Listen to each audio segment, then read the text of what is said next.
بسم الله الرحمن الرحيم الحمد لله رب العالمين والصلاة والسلام على أشرف المرسلين حبيبنا ونبينا محمد صلى الله عليه وسلم.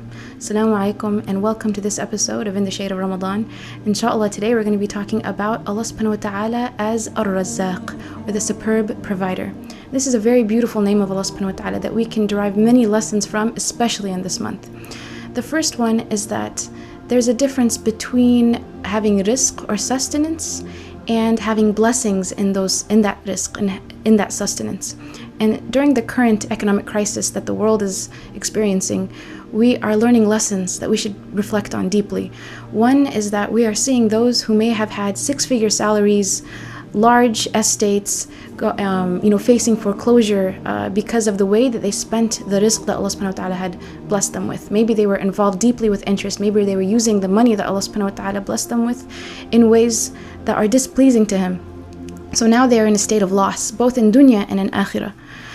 On the other hand, you would notice that there are Muslims who maybe they had a moderate income and they have a very moderate lifestyle, and yet during this economic crisis, when everyone else is worried, all the rich people are worried, these people are still happy. And they are finding that, alhamdulillah, they still have the means to take care of their family. They feel like their wealth, regardless of the fact that it is less in amount, it has more blessings in it. And subhanAllah, sometimes you would see someone who they spend $100 and they didn't get anything out of it, and another person spent $10 and they were able to get a lot out of it. And this is what we mean by having blessings in our rizq. And again, during these economic times, what type of example do we take? How do we spend our money? We know that there's not a whole lot of money to go around. We look at the example of the companions. There's a beautiful story of Rumaysa bint Milhan, a Sahabiyya, and her husband Abu Talha.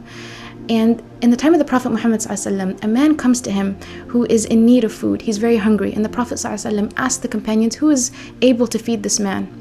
So Abu Talha offers to help him. And he goes home and he asks his wife, he says, do we have any food in the home that we can feed him? And she says, only the food that we were planning to feed our children. So they decide to send their children to bed early without food. And instead what they do is they prepare all the food for this poor person. And Abu Talha tells Rumaysa to pretend like she's messing with the lantern, like she's fixing the lantern. But as they're eating, she slowly dims the lantern more and more and more, to the point that this poor man who is eating the food doesn't realize that he's the only one eating.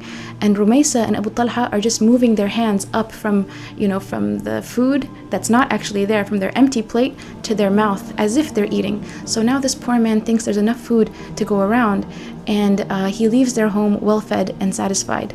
And subhanAllah, this act of what is called ithar, or sacrifice for a brother or sister in Islam, was so praiseworthy that Allah subhanahu wa ta'ala revealed a verse about it. And the Prophet ﷺ the next day came to Abu Talha and gave him the glad tidings that Allah subhanahu wa ta'ala revealed a beautiful verse.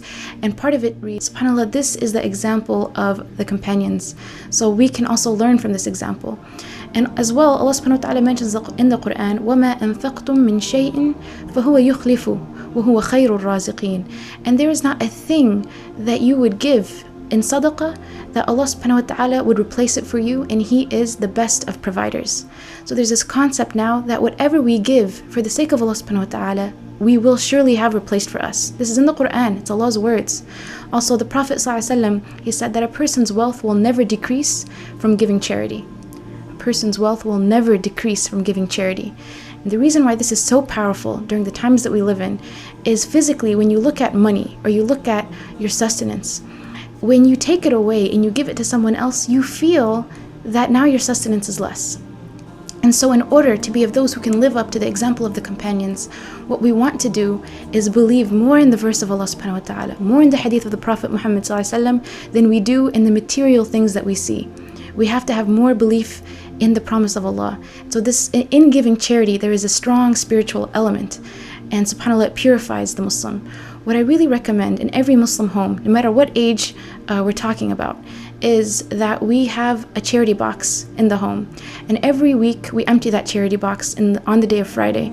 So it doesn't matter if your children are in kindergarten, doesn't matter if you yourself are only in high school, empty out a tissue Kleenex box and just put whatever you can on a daily basis in it. And we know that giving charity in the month of Ramadan, there's even more reward for it. So every Friday, go and empty this box, but try to get into the regular habit of giving. What you'll notice is in the beginning, you'll only give in small amounts because you're not used to it. But as the month goes on, because you became used to the habit of giving, because your iman became stronger in the promise of Allah subhanahu wa ta'ala, because you care more about al-akhirah than you care about dunya, you're going to be giving more and more and more of your wealth in charity. And subhanAllah, in this is a great lesson. And there's different types of rizq. During the economic crisis, people think that, the rizq that is very, very limited. But that's because they're only focused on one type. And that's the rizq for the body, food, clothing, shelter. But what about the rizq of the mind? Are we starving our minds? What about the rizq of the soul? The rizq of the mind, they say, is beneficial knowledge. So just as the month of Ramadan is a time to feed your soul, also feed your mind. Again, these increase yourself in the rizq of beneficial reading, increase yourself in the rizq of dhikr and dua and Quran, and also increase yourself in the rizq of good companionship.